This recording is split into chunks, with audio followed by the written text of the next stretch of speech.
So let's back up a little bit because I think one thing that's really interesting is, especially with a film like this. I think, if I'm not mistaken, it took you about 5 years to make it. Is that right?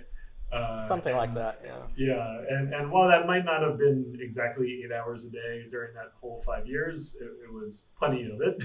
You know?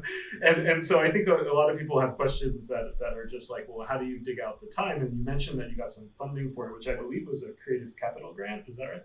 Is that right? It was one of the sources. I also Yeah. got some funding from LEF and also some from the Rhode Island State Council on the Arts. Okay. What is LEF?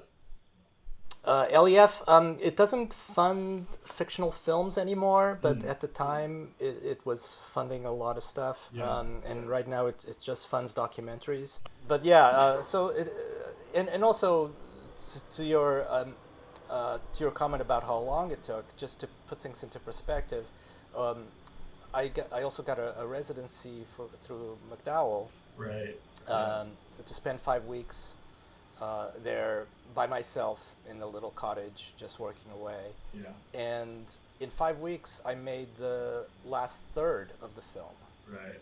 one third of the film. So Yeah. it took 5 weeks to make one third of the film. Yeah. So the time was definitely, it wasn't a one-to-one thing. Right. And I was working almost Yeah. full time on other projects. Yeah. Every once in a while, there would be a gap between projects, and I would devote that time to the film. I was teaching as well. Yeah. And there were a lot of false starts, a lot of reworkings of things that I had already made, Mm. and a lot of just conceptualizing and storyboarding and just kind of trying to find the shape of the film through it